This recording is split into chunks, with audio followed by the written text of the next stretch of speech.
Gary! I'm so excited!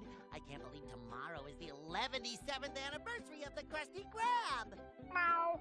That's right, Gary! Mr. Krabs is letting me have the party at my pineapple! He's letting me pay for everything, too. Isn't he great? Meow. SpongeBob, look sharp, me boy! Tomorrow's a very important day for Cashy.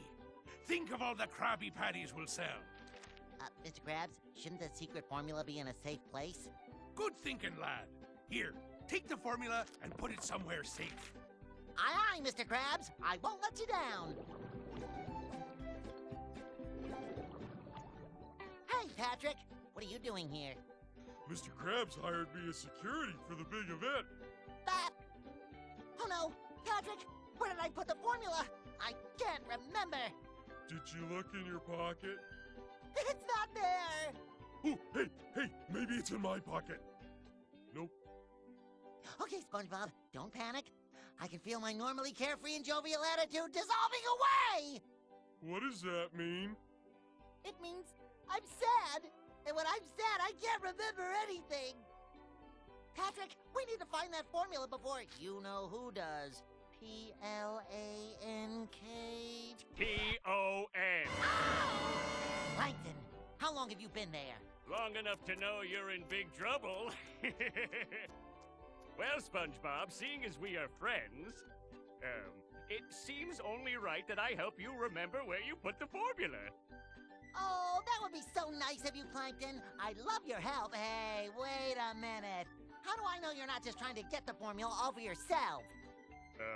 My honest face? Then okay, let's find that formula.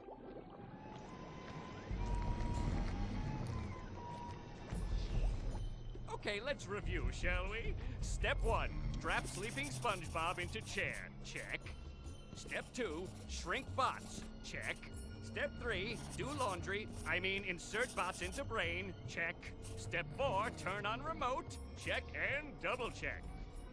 Now, with this control, I'll guide my precious nanobots into the deepest recesses of SpongeBob's tiny mind, where I will extract from his memory banks the precise location of the Krabby Patty secret formula once and for all. It couldn't be easier.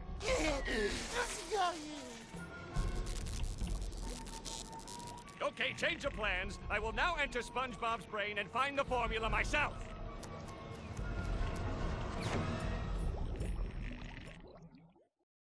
So let me get this straight. The only way you're going to remember where you put the formula is if you're happy. That's my key story. Seriously, SpongeBob, how hard can it be to make you happy? Oh, wait a second. Remember when we went jellyfishing? That made you happy. Wow, Patrick, I feel happier already. We've struck a memory gusher. Let's dig deeper. How's it going, everybody? It's Joey64 here with part 1 of SpongeBob SquarePants' Truth or Square. New series, new console, new everything. I just want to first start out with the presentation of this game is outstanding. Like, oh my gosh, I cannot praise that presentation of this game enough. Not even like before we begin the gameplay, the cutscenes, those are real-time in the engine, not pre-render, not CGI, not anything. Real-time cutscenes. And the animation, the wine, everything is so great. I just want to go get that out the way. Because I will be talking over, like, a lot of bits here, like, with those talking and all that during the levels, I will be talking over. But just, wow. Presentation of this game is awesome. But, I just want to go get that out of the way. So this is SpongeBob SquarePants' Truth or Square, not SpongeBob's Truth or Square. Different name. So this is based off of it's loosely based off of the special that shares the same name, SpongeBob's Truth or Square. I believe it's called Truth or Square actually. It's basically this was their way of celebrating SpongeBob SquarePants' 10-year anniversary way back in 2009 actually. Actually 10 years from over 10 years from now, because we just we celebrated SpongeBob's 20th anniversary back in 2019. So yeah, the special that shares the same name as the game. Basically, that's special. As the plot of that is, except for its the Krusty Krab's 11th anniversary. Except for that, they have nothing to do with comics. Except for the anniversary game and episode special. The episode's like over an hour long. Basically, be a not a feature film, but close enough. Let's say it's a feature film. Why not? So, yeah, and this is also basically just the video games universe of celebrating 10-year anniversary, which now I think about it, they didn't make a game for the 20th anniversary, which, you know, not a big deal, but this is also at a time where SpongeBob, I would say, his mainstream popularity is still winding down. Everyone still knows who SpongeBob is and all that, obviously, but like, and he is still like Nickelodeon's mascot, but especially when he first came out, his first 10 years, I would say he was all over the place with his movie and TV show and specials and games. Well, nowadays, I gotta say, I don't really, outside of Rehydrated, the game we just got, I can't really think of any SpongeBob games we've gotten in recent memory. I think there was one based off the second movie long time ago. Back when the second movie came out. Apparently Rehydrated was supposed to go with the third movie, but of course the third movie got delayed. Which, you know, maybe if the game got delayed, it would have been a bit better, but that's a story from another time. So this game is basically, it's a 3D platformer, and as you can probably tell if you've looked at the thumbnail, to me, this game was the original Crash 4.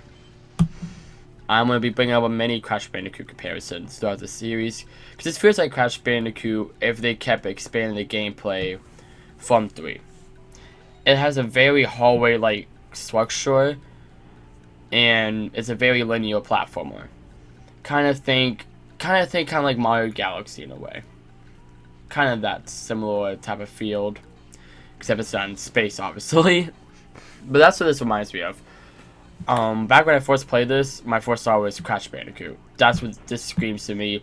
You have the crate/boxes that you have to shadow, and you get the main collectible coins or the Wumpa Fruit for Crash. Later on was TNT boxes, which you touch them or tap them anyway, they start blinking until they eventually explode. Or of course you hit them, and you instantly just take a hit of damage. The hallway-like design alone, I would see this a bit more dynamic than Crash 3 was. Yeah, again, we'll also talk about a game that was released back in the mid-90s to a game that was released in the late 2000s. And just honestly, look at the footage of Crash 4, the actual Crash Bandicoot 4, It's About Time. I immediately started making more comparisons. Because back when I first played this game, it was actually around the same time.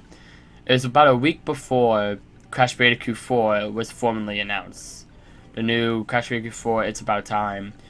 That was announced about a week after I first played through this game. And I was to be like, this game's amazing. I want to do a playthrough. And I started thinking about, okay, I don't know when I would do it. This is me. I was like, I don't know when I'm going to do a playthrough, but I'll do it eventually. Then they announced Crash Bandicoot 4. I'm like, now is the perfect time. And I gotta say, October is going to be a packed month. We got Pikmin 3, and we got Crash Bandicoot 4. And I think about, they don't come out on the same... No, Crash Bandicoot 4 comes out very, very early in November, if I remember correctly, but... Yeah.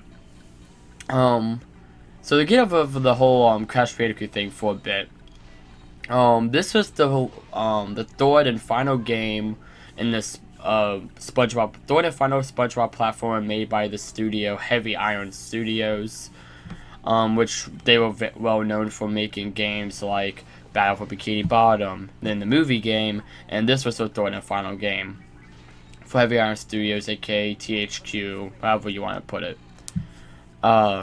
So yeah, it continues. It has a very similar gameplay to those games. I would say in the basics. I do believe that this is definitely a new engine. You could tell just by the way everything looks. The movie game, you could tell they built that upon the Battle for Bikini Bottom. This, you can tell, is a new engine. There's new controls, new gimmicks, new everything. And it definitely shows. And in my opinion, I haven't played the original Battle for Bikini Bottom, so take that with what you will. But for my money, I believe this is the best out of the 3 SpongeBob games that Heavy Iron Studios made. Now, I haven't played the original Battle for Bikini Bottom. My opinions are mainly based off the remake and what I've seen of the original. So please, take that into account with my opinion here. But in my opinion, this is the best SpongeBob game that we have gotten out of just all of them, just period. One, I think this is one of those few cases where they use nostalgia in a good way. Basically, each level is based off a different episode.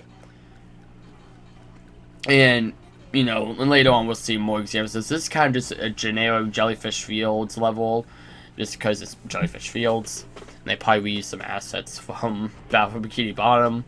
Most likely, I wouldn't be surprised. Just kind of clean them up a little bit. Yeah, we'll actually, we'll see some references to the episodes later, but what I really like about this, it's not just, okay, you have one referencing, like seasons 1, 2, and 3. The seasons before the movie, and then the movie, and then after that, Steven Hillenburg left, people stopped talking about references to SpongeBob. The thing for me, personally, is, I believe this game's a lot more than just that, in my opinion. The fact that, we have the whole, they show more than just, what would you call, just those original seasons. You see more than that. We'll actually get a way to see, a whole new little area in a little bit, actually, from an episode from, one of the later seasons, matter of fact. At the end of this level, we see Stonehenge, or Spongehenge, which was from the episode Spongehenge, which was the season 6 episode, which I actually remember watching back when I was younger, and it was pretty good.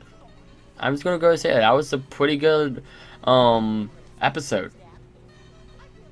So at least I thought it was pretty good personally, and it was cool seeing these references and not just the original SpongeBob, but the newest SpongeBob. Seeing, of course, you gotta also take the fact this game was made 2009, so they probably didn't have, and it came out along with the special. So obviously, they didn't have stuff from the special. They probably didn't have stuff from the season the special came out in with, whichever season that was.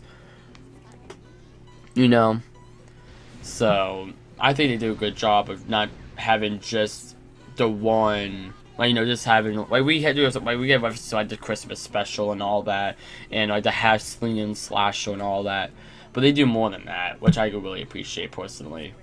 And I feel they really do incorporate the entirety of the SpongeBob lore all into one cohesive package, which I appreciate a lot, just because me being a SpongeBob fan, not just for the original seasons, but also the later series, I would say I probably dropped off around the time of the second movie.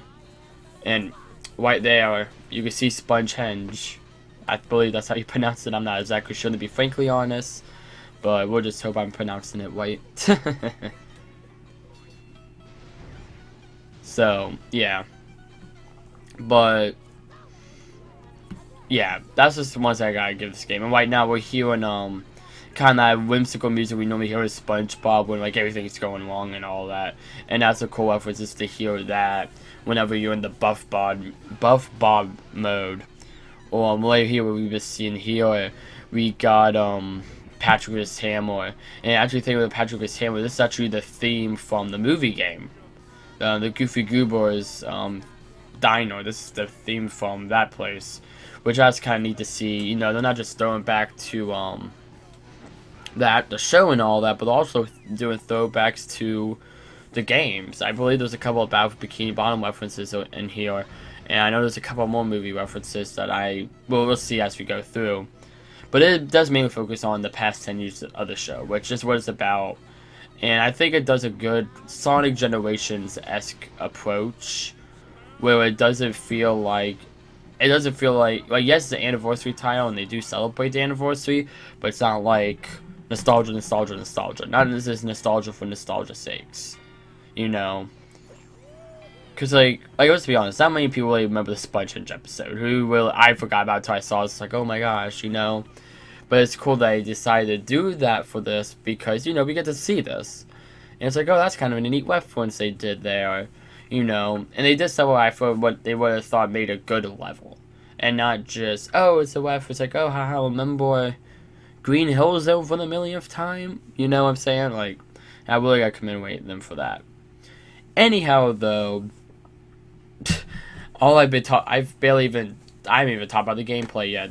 I guess that'll be left for part 2, SpongeBob SquarePants' Truth or Square. I am playing a Nintendo Wii version, just to throw that out there, so graphics may be a little less than they're supposed to be. Oh well, it's the Wii. What do you expect? Anyhow, hope you are excited for this new series as I am. I cannot wait to delve into this next following couple of weeks. Thank you all so very much for watching. I hope you all enjoyed today's video, and I'll see you all next one. Bye.